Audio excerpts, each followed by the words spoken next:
Welcome to All Worn Out. I'm your host, Warren Meredith. On the show today, musician Chris Starr. He's a guitarist, a vocalist, a songwriter, and the founding member at Atoms to Ashes. He's recording unplugged versions of some of their older songs right now in Colombia. Let's get into it with Chris Starr. Hi, everybody. Welcome to All Worn Out. It's a podcast about music. It's a podcast about what you're passionate about. And it's a podcast about what our guest is passionate about. Today, I'm very lucky, excited. We're thrilled. We're mesmerized. We can't wait to help present the very awesome Chris Starr of Atoms to Ashes. Chris, how are you? What's up? I'm good, man. I'm good. Thank you for that incredible intro. I don't think I've ever been blessed with such a sequence of compliments in my life. Hey, man, I know you deserve them. I know you do, because you're a hardworking guy, and it's not hard to tell, because once you start digging into Atoms to Ashes, you see there's just so much work that's been put into the band over the years. Yeah. And I can't wait to get into it with you and discover where this all began and how the passion grew and where it's going now. But for everyone watching, you're in Colombia right now? That's right. That was actually why we had to reschedule a couple of times. Wild. Why? Yeah. It's definitely a wild story. Yeah.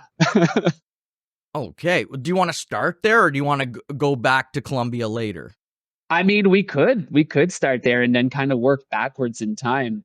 Sure. I actually, I couple years ago, I decided to make the leap of faith of doing Adam Sash's full time, and I thought it would be a great idea if I could move somewhere where I love the weather, and also too where I could be, there's like less distractions, and the cost of living is also, undeniably cheaper than Canada right now. Because you and I both know we're both Canadians, we're both Canucks.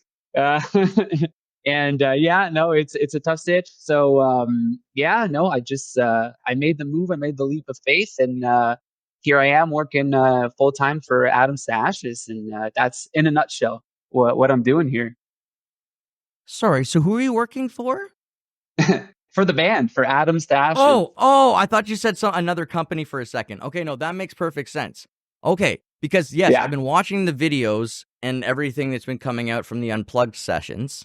And I was just curious, because I mean, it's so cool that you are in Colombia, and I'll just say this right now. I know this. You would blend in better with those fine people down there than I would. And Oh man. it looks like you have a nice tan going on right now. I definitely I get it back real quick when I when I trek back. Like, I just burned, and I think it's like when I went up north, they called me Red Devil. Like the little kids up there called me. I'm not joking. I mean, Like I went to Iqaluit for 2 weeks, and I get it. Like I get why they didn't like me. I was just visiting, but the kids were legit like Red Devil, Red Devil. kids can be cruel. Yeah, I was like, I'm just visiting. I'm not one of the bad colonialists. I'm just their offspring. I promise I'm not one of the bad ones. But yeah. I'm the great grandchild of Someone, they probably had different beliefs than me. exactly. You know what I mean? You're going back in time. Who knows what they believed? And I almost feel bad for those people you see on TV who are like, they do those ancestry things. Like, I can't remember who it was, but they're like, my grandpappy, I found out that he was a slave trader. And I'm like, Oh man. why would you tell the world this, first of all? And Yeah, why would you share that publicly? Like, I it's get it, not it's like something. reality based and stuff, but you don't have to, It's not something to be proud of. It's not like, oh, look, everybody, I found this out. I'm like, no, I'm not looking back. I ain't looking back in time. no, it's But cringeworthy. You're just like, yeah, no, that'll stay in the past. Yeah, we're gonna keep that nice and buried deep. man, just before we go off this crazy topic, it's like I did do one of those ancestry tests, and and so did my mom and my sister. And we got results back that told some slightly different stories than family stories we've been told for generations. Like we found out Okay. some new data. And it was like, Okay. what? And you know what I mean? So it does, you can unravel things where it's like, maybe we just should have left that in a box in the corner and just not worried about that. You know what I Yeah, and like, mean? we easily go down the rabbit hole on YouTube. Can you imagine with our family tree? Like, when these details crop up and you're like, well, I want to know more. It's undeniable. You're like, well, you can't stop there. I need to know more. Yeah, it's very, very true. So, how long have you been in Colombia? I've been there actually since 2022, late 2022. So yeah, kind of just made the move in I think it was September of 2022, and then yeah, just didn't look back ever since. Was the first year difficult? Absolutely, 100%. I can't even deny that one. At the beginning, when people would ask me, I was like, "Oh yeah, no, no, it's okay, it's okay." And now in hindsight, now I'm out of the woods. It's kind of just like, yeah, it was tough. It was Yeah, just moving your whole life. It's not even just like, hey, I'm like, pack sacking it and just going over. It's like, no, I'm moving my entire life here in boxes and suitcases, and it didn't happen instantaneously. It really happened over months and months and several months and a year and a half. I think that I can honestly say that everything is like well and set, like my roots are set here maybe for the past like 6-ish months. So we're talking about like an 18-month like transitional period where you're still trying to keep, the band alive. You're still trying to look active on socials. You're trying to, get your life together. And it was a wild trip. It was a wild ride. Well, I can imagine. I mean, thinking about the band when you're going there, but I mean, I you've done awesome work since you've gone there. I must say, I've Thanks, enjoyed man. what I've seen from the Unplugged because you have like a full, almost like orchestral type band with you where they're playing classical instruments, Yeah. and that must have been a really fantastic experience. It was a lot of these things come out on like a whim. Like not that they come out on a whim. Like once the idea is generated, then it's like, okay, the process, begins. What do we need and this and that? But this actually started when we did so we have a song called Heartless that we celebrated its 10-year anniversary in 2022. And to celebrate that, what we did was various like versions of the song, like reimagined, and one of those Yeah. versions was an instrumental version. So the people that I worked with for the Unplugged series, actually, they came, my way when we did the music video for the version of Heartless, which was the Heartless Symphonic, and just doing that and live and seeing these people and how awesome they were, it was kind of like, you know what? I've been, fiddling with some ideas with my acoustic guitar about these songs, for quite a while. And would you be interested? And one thing led to another. And like some 6 months, I get give or take 6 months down the road, we were doing the Unplugged show, which is a really short window to put something of that magnitude together. And yeah, no, it was a wild ride. Everything's just been a crazy ride that yeah, I'm fortunate to have been able to live it and keep on living it a day in, day out. So did you have like another job in Colombia that you're doing at all? No, no, not at all. Okay. Actually, I'm really like 100% of the time just doing what I can here for ATA, keeping things alive. A lot of education. We were talking real quick behind the set there of things that we can learn and become a little more masterful about the things that we do. So we were talking about the podcast. Me, it's really always relevant to the band. But yeah, it's been just a lot of that studying. Like, 'cause since I have the time now, I can really educate myself a little more on social media strategies and a whole bunch of stuff like that, which is the bread and butter really of a band nowadays. It's owning up to social media. Just saying like, I don't want to be a YouTuber. But it's like, well, you might have to be a little bit of one at least, to get your stuff around and stuff like that. Oh my goodness. All the strategies, all the different ways to go about presenting your music. Yeah. And it's so difficult in today's world to tell anybody that they're wrong or that they're right. Oftentimes, I'm like, that's not the way I go about things, but it doesn't mean it doesn't work. There's so many different strategies that can be applied to gain victory, and this applies to so many things in life. And Yeah. maybe we can find tried and true tested ways to do certain things. But still, can't remember the saying because I think it's a horrible saying about how many ways there are to slay a cat or whatever, to kill a cat or whatever it Yeah. is. There's more than one way Well, to skin a cat. yeah, there you go. And The it's almost cadence in my vegan side that's like, no. listen, I have a 20-year-old cat, so it makes me cringe inside too. I love my kitty. Yeah, You know what I mean? But I mean that saying applies that there is many ways to do things and that's right. get a job done. And I think it's amazing what you've done here. It reminds me, the only other story I have about this that I can apply that's similar to what you're doing is a long time ago at the Elmdale House Tavern here in Ottawa on Welland Street.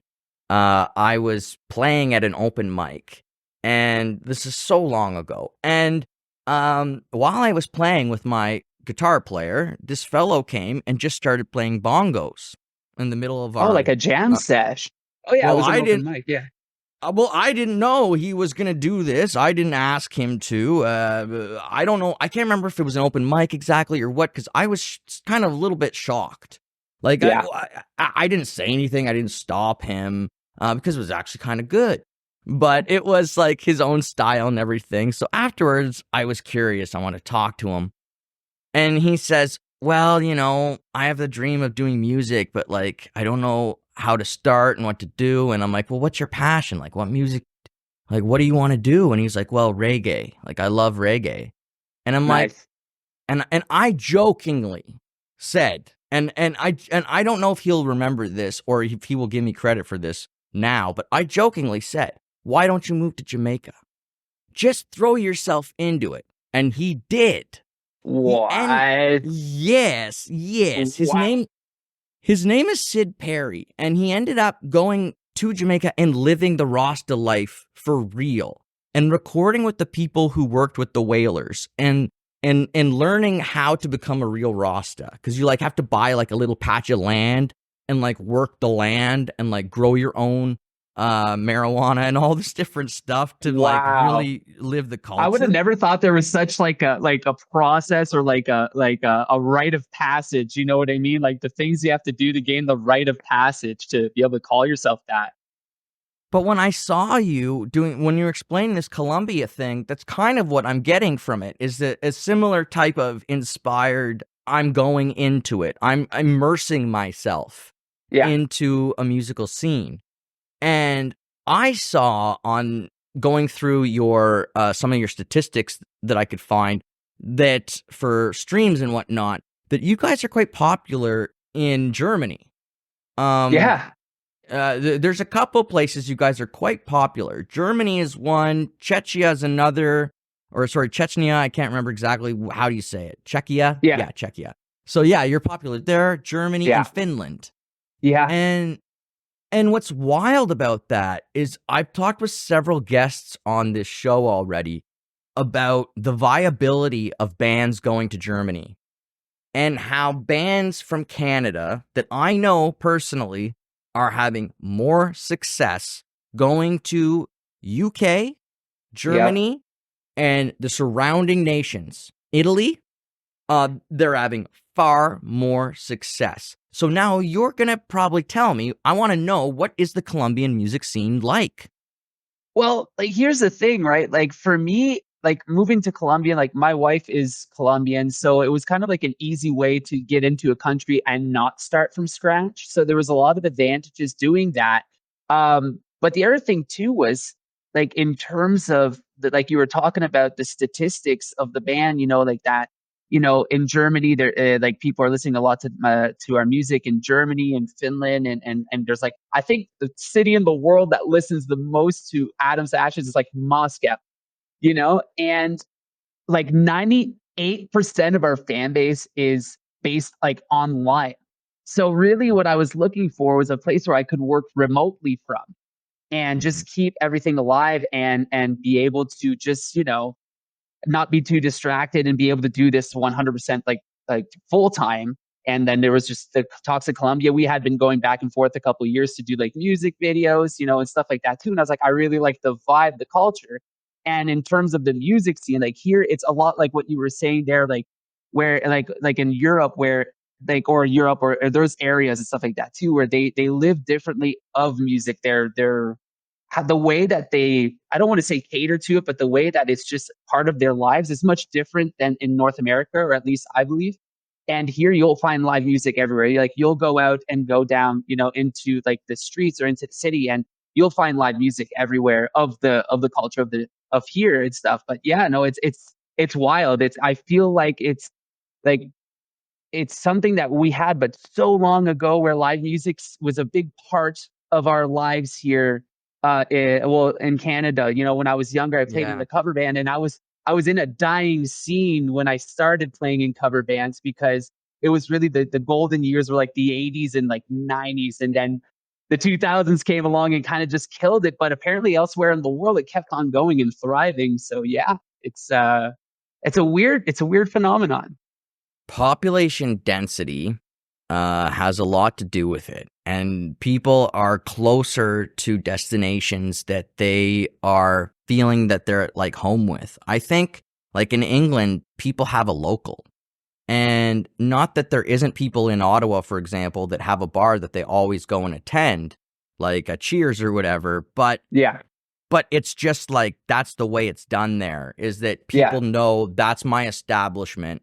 After work, I go there and I talk with people, and we yeah, catch up on the events of the day. I have a pint or two, and I crank out of there and I'm done. I go home to the yeah. missus. And it's a cultural thing. And in Colombia, I mean, you were saying about the cost of living. Is it a little bit cheaper to record? Is there any other benefits like that?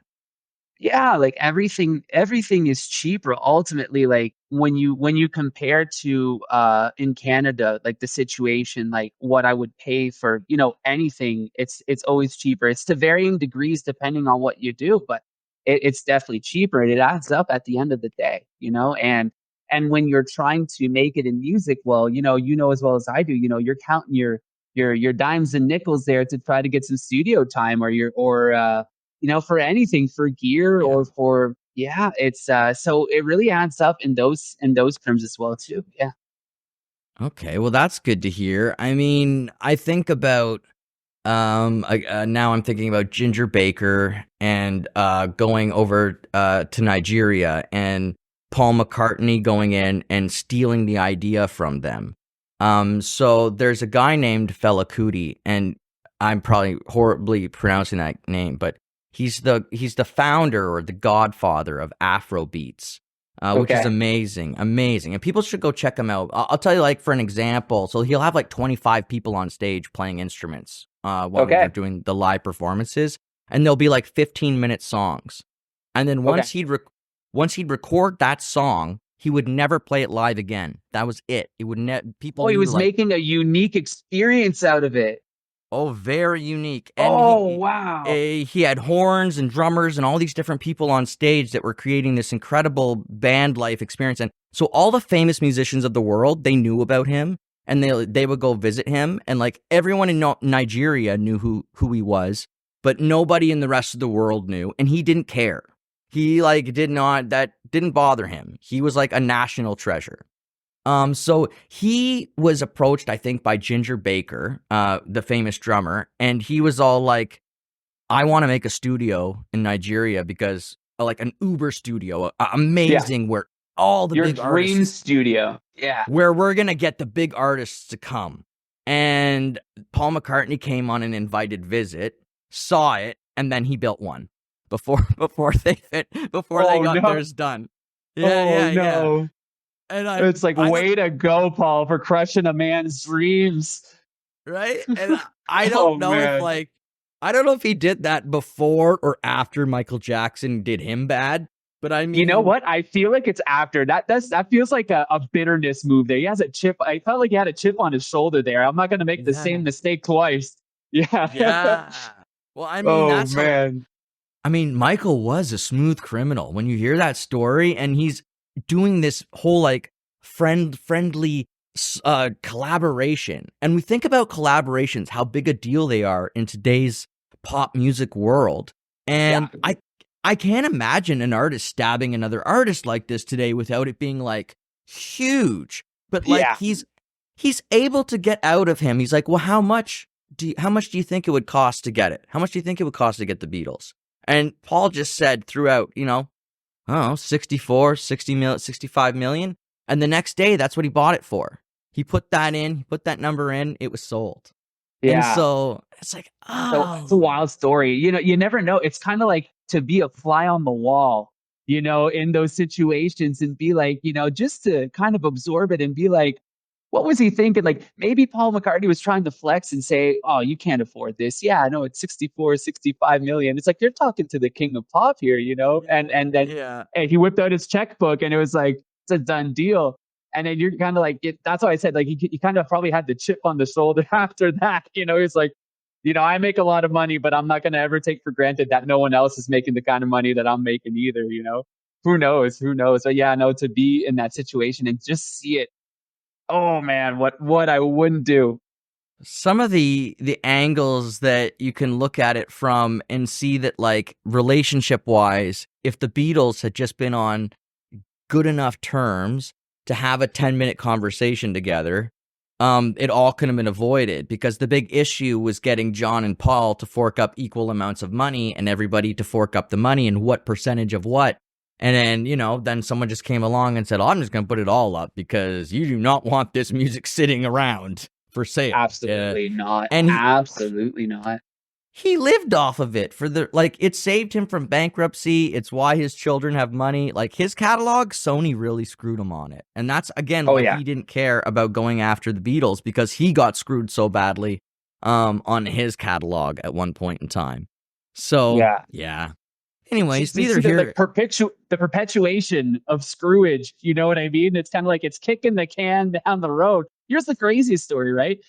The Beatles could have probably avoided all of this had they had the time at the start or known a little bit to say, hey, before things kick off, if they do, like, of course they could know it was going to kick off, but they were hardworking. They were very hardworking. So, just if there's any bands that are listening to this, have that talk early in your career, regardless of where it goes.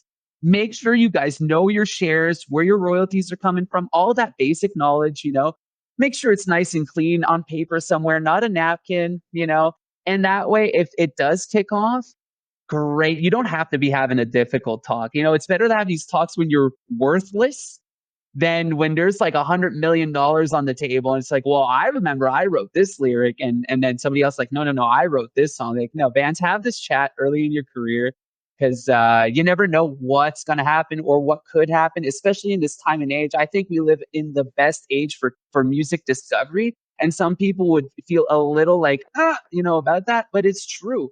Like, I think that bands like you and I, we have way more chance at being heard today than maybe 20 years ago, when we were just trying to do shows and literally give CDs away and hope that somebody, leaves it in their CD player in their car and all of a sudden is listening to this burnt CD of our band. Today you can professionally put it out and then somebody will stumble upon it in Germany, or in Finland, or who knows, that would have never happened 20 years ago. So bands, get this stuff sorted out of the way. It's a touchy subject if you don't. And lawyers cost way too much money. So just do it, uh, folks. Save yeah. yourself all that pain. Um, And I the want to information ask. is out there. The information is out there. You can type in legitimately, like really like legit what we just said, and there will Yeah. be articles on top of articles that what you can do to protect yourselves, against, just really shitty, sorry, pardon my language, situation. Oh yeah, absolutely. Very, very shitty situations. And what I wanted to say was, just a minute here. I had a note. Oh yeah. So I saw that you guys had a lot of stuff to do. Like you're on a lot of playlists for something called Nightcore, and I never heard of this before. Okay, I never heard of it. But are they just taking your track and speeding it up and like Well, they pitching have it our up? permission to do Okay, that. thank So I'm goodness. not. Yes. Yeah, of course. Yeah, no, these things are all worked out and signed off on. So I actually discovered. So we were talking about, do we start with Columbia and then work backwards? So now we're at the working backwards portion. So I wrote Heartless like back in 2012, and this was like at the dawn of streaming music. But like in North America, we didn't have Apple Music or Spotify, Deezer, Tidal, all these things yet. You had YouTube and you had iTunes. You could buy the song off of iTunes, or if you uploaded it into a video on YouTube, you could listen to it there, which was the more popular medium because it was free. So record Heartless, and maybe 6 months down the road, all of a sudden it's kind of going viral on YouTube, where it's in dozens of videos across YouTube and just racking in tens of thousands, hundreds of thousands of views. And I'm like, what is happening? I didn't expect that. So again, get your things ready before, you release something, because you never know what could happen. So anyway, so I kind of had to like learn these things due to situations that presented themselves about, royalties, what they mean, who can pay you out royalties, a whole bunch of stuff. And what happened was is that a lot of that stuff that I learned back then was these things called nightcores, and it's like gamer music. Like gamers really like to listen to nightcore versions of songs when they're playing video Ah. games. And so fast forward to I think it was in 2023, where we worked with a really awesome YouTuber called Cherry Nightcore. And yeah, we did these Nightcore versions of our songs, and it was really, really cool. How they do the process, I have no idea, but it does seem like a little bit of like acceleration and up pitching there. Yeah. Okay, fascinating. I like that.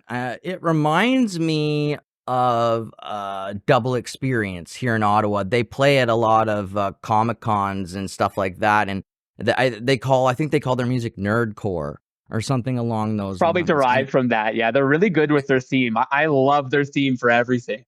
right, and they're writing specifically for gamers, Yeah, like you were saying, absolutely.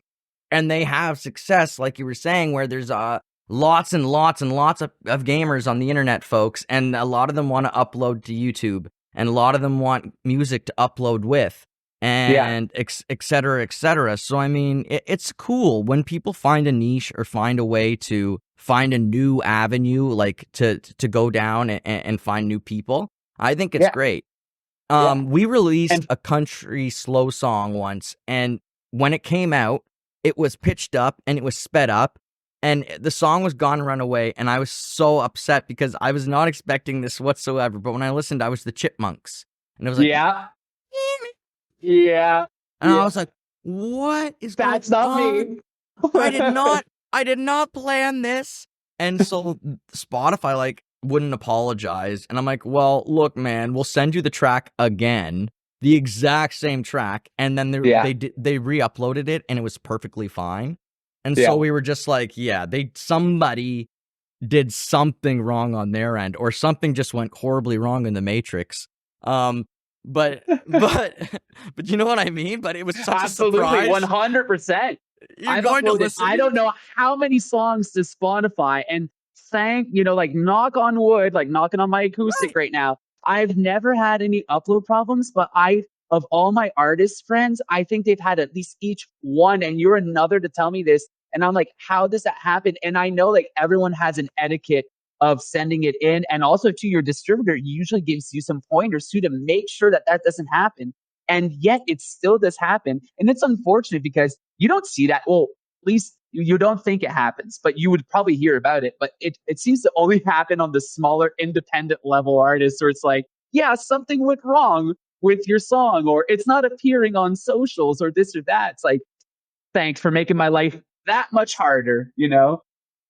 Oh, just the 2 days or whatever that it was up before they would reply to the email and get it taken down and re-uploaded. Just embarrassing. And Yeah, I absolutely. It's your image that takes a hit.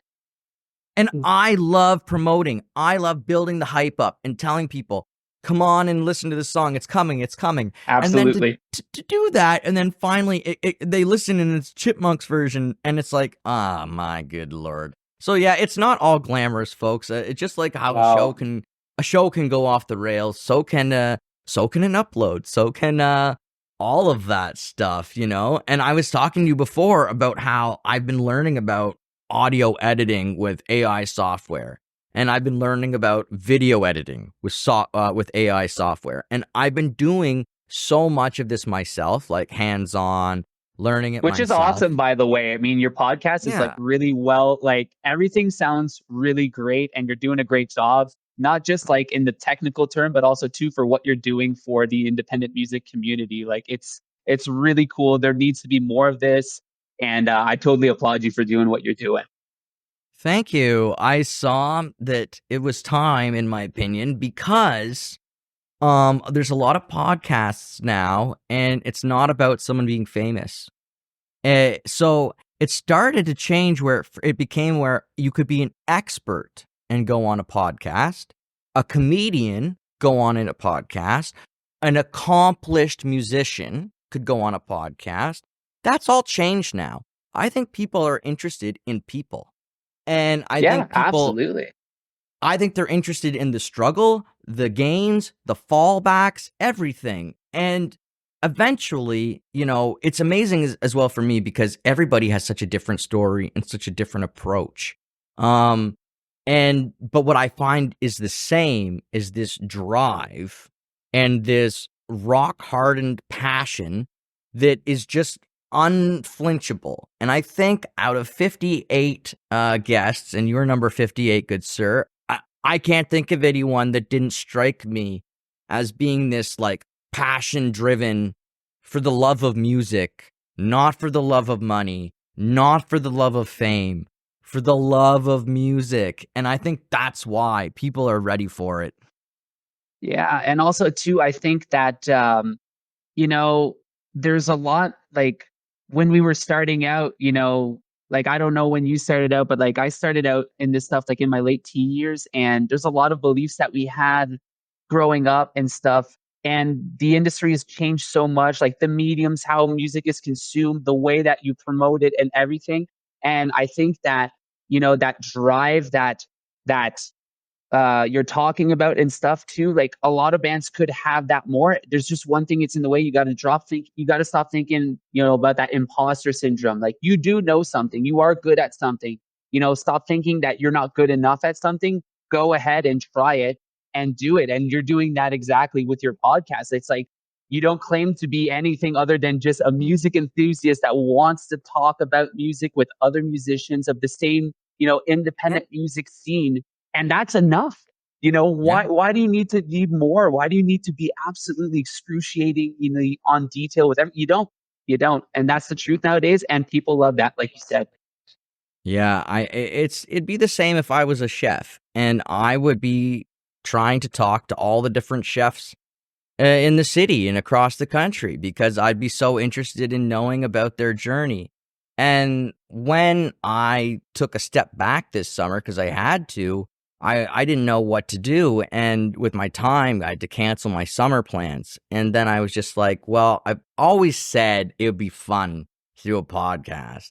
And then I thought of the name. And when I pitched it I to a loved couple, it. From Yeah, thanks. absolutely. All worn Uh, out. I was like, story of our lives. Like, yeah. absolutely. Yeah, and I mean, I just thought, you know, it's applicable and it works, and I got some encouragement, which I think is really important that we encourage our friends and encourage people when they say, you know, what if? Because then I made a post, and then the post got like a whole bunch of traction, and down the post, I would message every single person who left a comment, and from that, I booked the first 20 episodes that night like Wow. like that. Just Holy moly. and then it continued throughout the week where the post kind of grew, more people commented, and I just kept on with the same strategy. And then I just from the very beginning would take a picture of the calendar and send it. And I just told people pick whatever day you want. Pick the same time and just to pick whatever day you want. And so in July, we did 21 episodes. In August, we did 19. And then Oh, September, we did 12. So we took a step back, thankfully. And yeah. now Yeah, but this, years worth of episodes there, like one a week, you know? it's wild. But I mean, people were kind of like, why would you do it? Well, here's what I learned from music. And this is we're going to give some promotion secrets away. And I already know you know these things. So you can add Fans into tuning it. in, listen Yeah. carefully. Yeah. So people messaged me and they said, Warren, why don't you do like one episode a week? Why don't you just slow down? And I was like, because that's not how I ever got an inch ahead with my music. The only way I ever took a tiny step forward was by throwing combo punches, throw combinations. Do not throw one uppercut thinking you're going to knock this out. That is so rare. That is so rare. Instead, plan to throw a whole bunch of punches and include as many people as you can and make them a part of it. Do not make and sincerely make them a part of it. And Yeah, again, my example, and this can be done so many ways, and it is done so many ways by so many different bands. But my example for my band was our music videos. Including 25 to 50 of our fans in a music video absolutely. and making a day out of it, making a party out of it. And it's not just about An experience that people will talk about you and well for like so long, as you keep on talking to them and you keep it alive. We're talking about those jabs, keep throwing the jabs. Like it's yes, all about that. Don't release yeah, something, let's say a song, and your follow-up is only a year later. You can't do that anymore, yeah, especially in these times and in social media and anything. I think that's a great foundation for bands to work on, where it's like, hey, you've written a good song, that's great, hold on to it for a little more and make sure that you have 5 follow-ups. That don't need to necessarily everyone has to be a super crazy hit single. Just follow up with something, and yeah. the same thing for your social media engagement and your posts and this and that. Reply to comments, always have something happening, that's where the real success comes from. I think you're great at social media. I mean, I've always thought that going back years, I've thought that your engagement with your fans has always been on a very high level that many artists strive to achieve, but don't get there. I don't believe we got there. You have a great engagement with your fans, and I think you've made it worthwhile to do so, right? Like why wouldn't you? Absolutely. Absolutely. I know, like on our Instagram, I think probably about, 100, maybe 150 of them by like first name. And it's through years of just replying to comments, talking to them, inviting them to like, really exclusive events where we do like listening parties or like end of year parties or stuff like that. And we chat with them about what we've done, but also what they've done. We also did a music video too involving them, some years ago, like you did, with a really great concept. And this all stemmed from actually this really simple thing that I read, like I think it was back in 2017 or 18. And they said, don't wait till you're famous to start thinking that then and there you'll love your fans and appreciate them. Start appreciate them today when you have one or two. And it's as simple as saying, hey, thanks for stopping by, or thanks for the follow, or hey, we'd like to hear your input on this song, or how's it going today? Simple stuff like that. And when you harness that and you'll get better at it. It's the most awkward experience when you start, because you have no idea. They're strangers, and they may have stumbled upon your music, or you may have found a way to pitch your music to them, but it's there, right? The whole rapport is started. And at the beginning it's weird, but I can honestly say today, now I talk to them like I've known them for like my whole life, where it's just like, hey, what's up, how's it going, and I'm fortunate, I'm glad that I started that many years ago, because now today I can honestly say when new people come on board, I know exactly how to go about this and just really be like cool about it. And then, you just keep on building. And it's as simple as that. But yeah, no, start small. Don't wait till something happens for you to be just like what we were saying before. Don't wait till there's $100 million on the table to do things. Start at the Mhm. beginning and you'll see, man, it'll just be way smoother down the line. But Yeah, thank you for and all that about social media. Honestly, it's really nice to hear. It's a I don't know if you know Joe Matthews of Voodoo Rock Fest, but to quote Joe in this instance, if ever he sees it, but me and Joe have a great relationship about of our talks about music. I feel like I'm the yin to his yang. I'm very positive outlook kind of guy, and Joe is a hilariously negative kind of guy, and he'll say it's a thankless business. So when you do get thanks, it's appreciated. So thanks a lot for the compliments there, Warren. I love Joe Shout out to too. you, Joe. I love Joe too. And yeah, you're right. Joe's always got an opinion, but he's never willing to let that get in the way, I find, of your Absolutely. relationship. If you're willing to just be like, hey, you've got an opinion, I've got an opinion, that's life, but we could still be friends. And that's the way I have my friends. I don't care who people wanted, how they politically line or anything. I don't care if you listen to Celine Dion. That doesn't matter to me. I'll listen to Celine Dion every now and again too. So it's just like, if people, it's more about attitude, I find, about Absolutely. friendships Yeah. and about humility. Can people like support and then step back and then step forward and lead? I mean, there's all these different things, and Joe can. And that's one of the things you appreciate about him is he made those music festivals happen. He made it happen. Yeah, and that is a story that is just absolutely wild. When he told me that, I feel like I had a lot more talks with Joe than most of the bands when we did Voodoo back in 2022.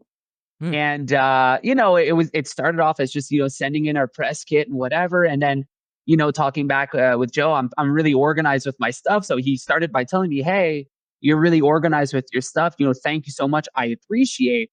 And I was just like, yeah, cool, whatever. And just one thing led to another. And like, I felt like we had a really lot of good talks that it didn't seem like he had talks like that with like every band that he crossed. And Joe's crossed a lot of bands. So it just really, yeah, no, like hearing his stories and his background and everything that he's done and where he's at today, it's like, you're just there. You just want to have popcorn and be like, oh, what? Like he's a real pioneer for some things and people have no idea. And it's just it's great. It's campfire worthy material. You're just like, all right, we're gonna talk about the indie music scene back in like late '90s. All right, Oh, but yeah, wow. I mean, so so Adams to Ashes starts in 2012, if I'm not mistaken. it like would become Adam Sash's. Yeah, it was actually just me back in 2012. It was Yeah. actually originally just a solo project, and then in 2013, I decided to label it Adams to Ashes because I just like the sound of it, and at the same time too, I didn't like the idea of making like it kind of felt like a little like Daughtry, but I was like, but I'm no Daughtry, so I really just want to have like a name to hide behind, so I can have some kind of like title that works other than just my name. And so yeah, it started way back then. Uh, I have commentary on this. So I've been in different bands over the years, and I'll tell you something. Bands often do have members leave, or bands break up, or whatever. Here's the thing about Taming Sorry. Like, we're going through some member changes right now, but I'm not Okay. going anywhere. Like, I love singing these songs, and I still have members with me, and we still are passionate, and we're going to be back very soon to bring new music and play the old songs because I still love them, and I'm still one of the 5 co-writers on those songs. So I'm super excited to keep singing them for people that have supported us for 7 years. And at first, I was not going to. At first, I was like, you know what? For a while, New for a month, band. or I was like, it's gonna have to be a new Yeah. name and everything like this. And Oh, what?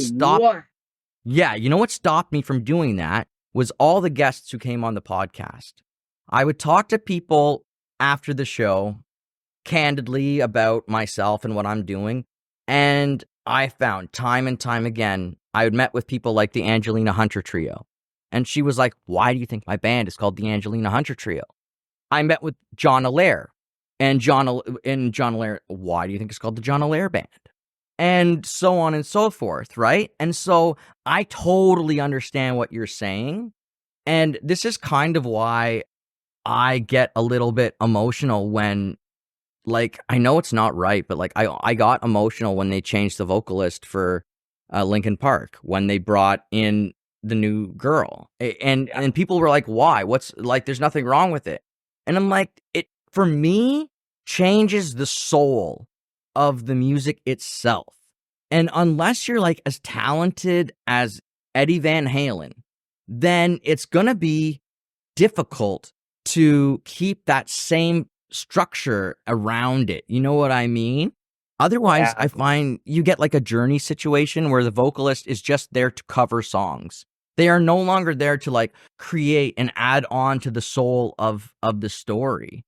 So The opinions, Lincoln right? Like, Park situation is a very particular situation. I gotta say though, I'm gonna take like maybe more the business approach in this one. Like I love Lincoln Park. They're one of my all-time favorite bands, and I think it shows in our music as well too. Like just by the way that the music, like the cocktail of ideas come together. It's got that sort of new early 2000s new metal like feel to it.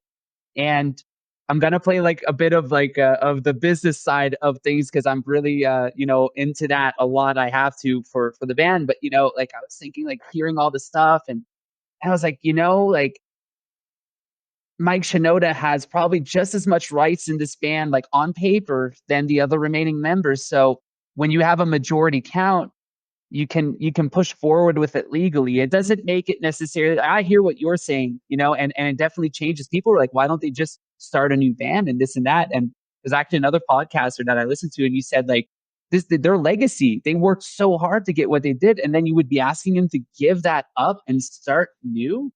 And it and you was like, see, yeah, it's a and tough call, that's man.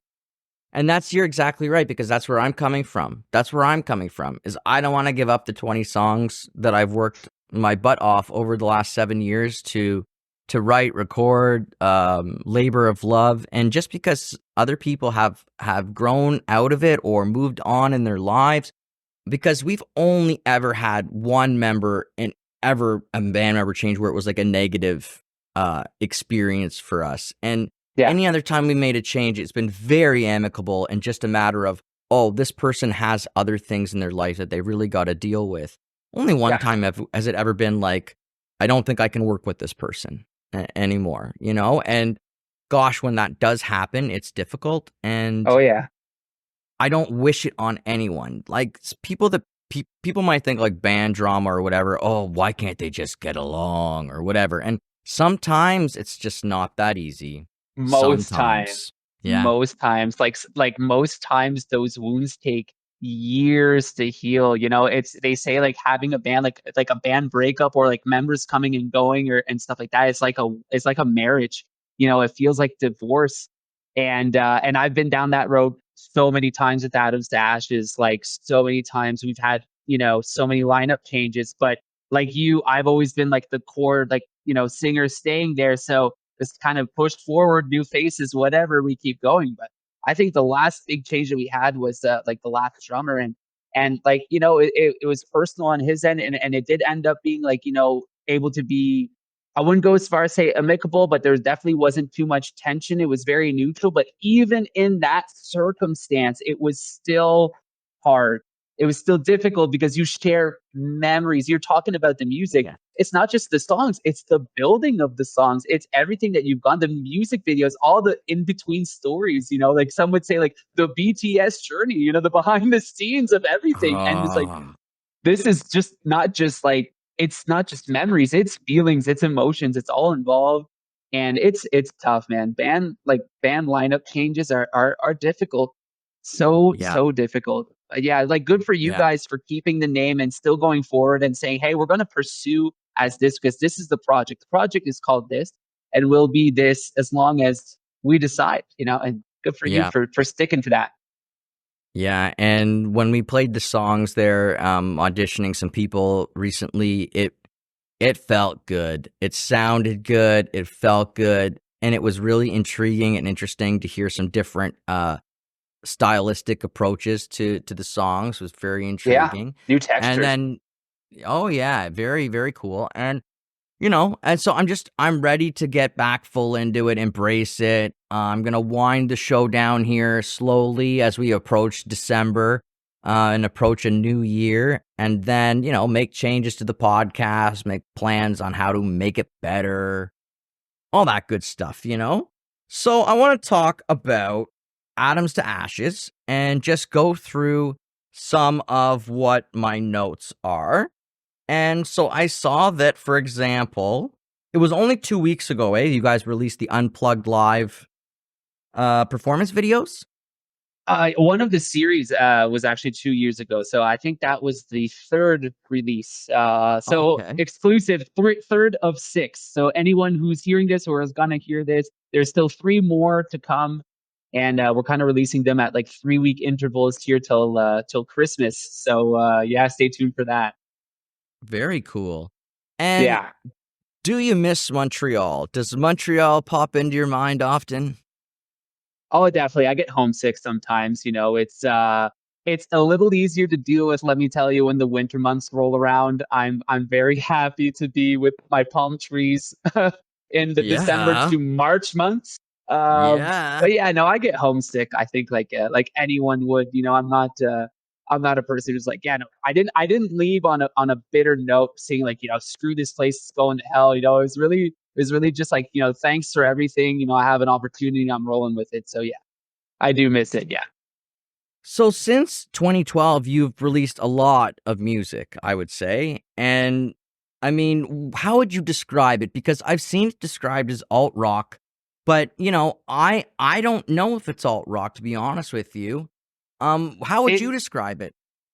Man, it's one of those things. I like when you upload a song to Spotify now and just the insane amount of options that they give you. I'm just like, well, it could be this and it could be that. Growing up, I think I always put it down as alt rock because I kind of feel like growing up, that was kind of the term when you didn't fit in quite in a particular like niche. You weren't like classic rock or you weren't like metal. It's like, well, I'm alternative rock. It's like I kind of feel like I kept that with me over the years, us old timers out there. But Yeah. yeah, no, it has a lot of more nuances to it. Like I was talking about the heavy influences from like Linkin Park and those new metal vibes there from the early 2000s. I think that was kind of like for me Those, my bedrock when I was growing up of being like, oh, I love this stuff. Like really gets me in the feels.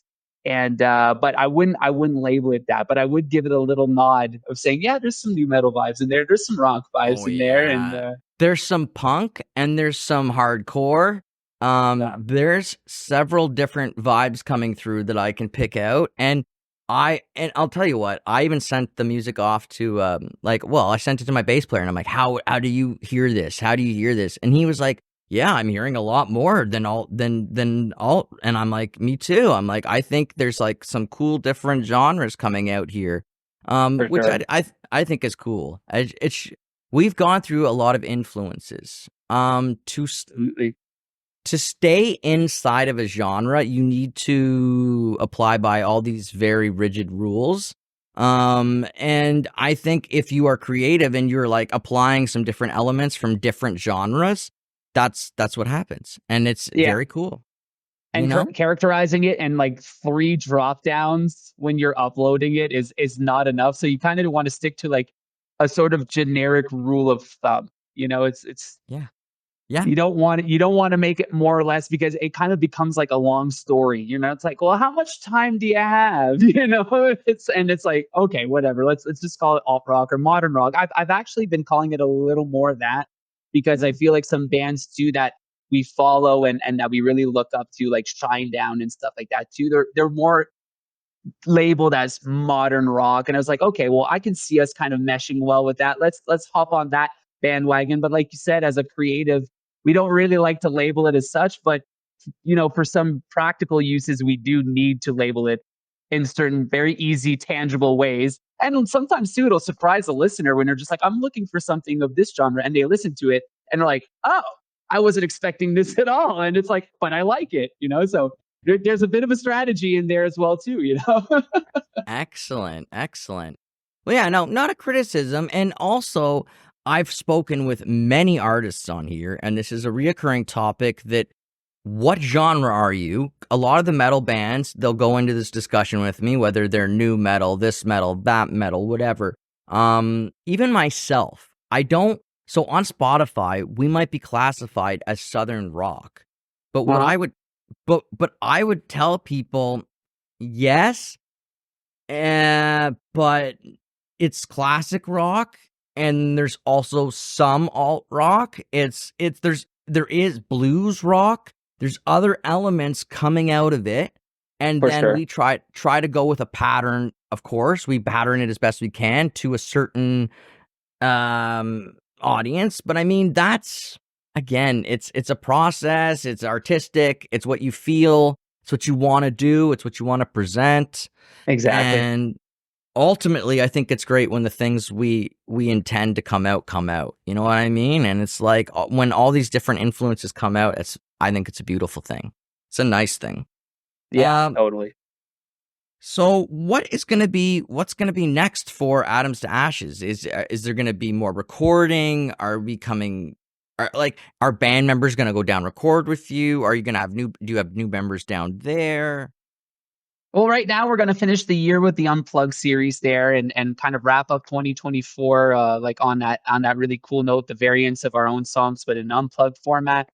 And then in early 2025, we're going to really start, recording new material for an album for a full length. And amidst the recordings, we're going to release some singles as well too. So get people, back into the sort of flow of us putting out new music, not like new versions of a song, like actual new songs with new lyrics and new vibes and everything and new textures that people can really sink their teeth into and be like, oh, cool, and that'll kind of give a bit of foreshadowing to the album that is going to be at like being done behind the scenes there as those things come out. Okay, very cool. I like it. I like the behind the And in terms scenes of stuff. recording, I'm you were saying like come down to Columbia. I wish I could get the guys to come down to Columbia, but if anyone is listening there and you're living a similar situation or want to live a similar situation, recording by distance now is totally doable. Like, like you just got to be like really in touch with your bandmates and be just like, Yeah, yeah, hey, yeah. I upload, let's say, a song into the Google Drive. And when everyone's got a bit of like a DAW now that they can work off, and be like, hey, I did a little something, and they do a little something and send it back, and we'll work it out. And we just that's how we've been doing actually the last bit was just hashing back and forth with these ideas, and it's really amounting to some really cool stuff. And then it's going to be figuring out the studio time over there and the studio time over here. But I think that's a minor detail at the end. I think the songwriting is the most important part. And then however you decide to record it, wherever you decide to record it, it's a minor logistical thing that you need to figure out. And that's it. Very cool. Very cool. I like that. I mean, I should have thought of that, but I didn't at all. I didn't think at all about remotely sending it back and forth, but I've seen it done successfully many times on YouTube, of course, where people will Absolutely. send stuff in from Germany or whatever, and then they compile. Yeah, of course. That's cool, man. Yeah, Yeah. and The sky's and you the get limit, man. With the technology, you can do anything these days. You're only limited by this, just, if you can think it, most likely it can be done. And, of course, unless you're thinking about, time travel and stuff like that. But within the limitations, the construct of what we have at hand here, like what we're talking about, it's totally just so many things that can be done. that immediately brings me in my mind to the scene in Napoleon Dynamite where Uncle Rico is convincing Napoleon that the time machine works. Or no, Kip is, because Rico is holding on. He's got an ice pack on his privates because he's already used it and it didn't work out so well, of course, because it just electrically shocks you, right? And I just loved it how that movie touches so well on the power of nostalgia, the power of a moment, and how it will stay with you forever.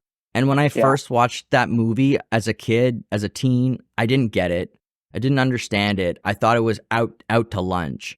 And now I totally get it. The whole concept of, oh, well, they were making their big moments that they're never going to forget, and Yeah. they were making their rise into adulthood, their rise into who they are. And Uncle Rico is watching it and he's almost jealous. And now I'm Uncle Rico. And I'm It's true. oh It's so yes. true. Oh yes, and I have the thoughts at times about like, oh yeah, there I was on the stage back there. And you're like, nope, I got to Yeah. go forward. I can't stay in the past. I must move That's right. forward and push Yeah, on. absolutely. And so there is real genius in that movie. And the idea of Pedro going for the president and the idea that anyone can be a leader and anyone can win. It's just a matter of passion and support and believing in yourself. So, yeah, funny thoughts there that you brought to my Yeah. mind.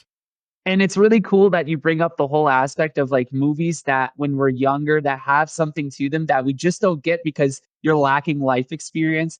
And then when you rewatch them or even just think about them 20 years later, let's say give or take, you're like, oh yeah, and it's really cool how that you're like that makes so much sense now. When when we were being fed when we were younger, like you'll understand when later on by your parents. Your parents told you that so many times. When you're an adult, you'll get it. And now you start getting it, but then there's like that, like you said, you don't want to get stalled though. You don't want to like No. stall off and be like, okay, well, I've done all that. No, you have your whole life to keep on learning and keep on trying things, and don't limit yourself by the idea that, well, I'm old and I can't get. No, keep on going, keep on trying things, keep on learning, and you never know where it's going to lead. And yeah, that's it. Just don't be Uncle Rico. That's right. Don't be Uncle Rico. And um, it makes me think about it this way: is Van Gogh was a very depressed artist. He was very upset. He was very nostalgic and looked at things through through this lens. But he applied it to his art. What Yeah, he didn't sit in it in the same way that a he regular person might. he He didn't sat fester in it. Yeah, yeah. Instead, he artistically allowed that to come out of him. yeah, And, and that's what we have to do is we have to cathartically release and remember, that our artistic pain or whatever we're willing to share, of course, because it's yeah, not about just ripping, vulnerability, of course, is critical to us as artists, but we still have to keep something for ourselves, I believe yeah. just for the sake of knowing that we have our own back. It's not about selling ourselves out in the end. Which I think many artists, right? We look at the world today and we look at the state of the music business, and it just feels like so many people have had to give away that last piece of themselves to get ahead, to get what they wanted. They Sell a bit needed of their to. soul to get what they think they want. It's They have to yeah, sacrifice, and listen, artists, we all have to sacrifice, for sure, for to sure. to manifest anything, folks. And I'm not trying to get biblical on anyone or anything like that Let's right call it now. philosophical. Let's Right? put it in the realm of like it's philosophical. Sure. I don't want to get too wild on anyone, but like, yeah, it's a real thing, and it's cool to think about. But let me just say this: it's so much fun. It's just a gift to Yeah, be an artist. To be an artist is a real gift, and every time you get frustrated or fall down or whatever it might be, you just got to remember it's part of it. It's part of it. Being humbled is a part of this. It's absolutely. learning. It's a part of it. So It's yeah, all learning. It's all learning. And like you said, I'm really glad that you said it's a gift because, we were talking about, Van Gogh and stuff like that too, who was very depressed, but was able to express himself through a medium. And we're very fortunate, you and I, to be able to express ourselves through a medium, but that's like such a small like minority of the population. And our expression helps other people who can express themselves that deeply when they listen to our music and they can connect to them, and it helps them through their struggles and troubles. So it's really a nice little relationship that we're sharing our gift with the world.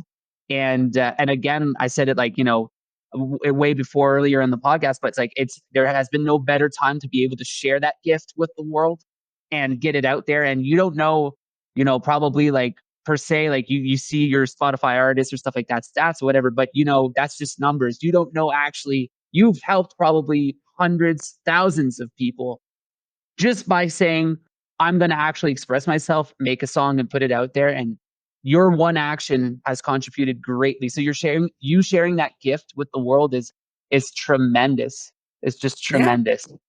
Yeah, and it will trigger other people sharing their gift, and it, like you said, and It's a wild time, like as well, like you're saying. I mean, 100,000 new songs a day on Spotify, and Incredible.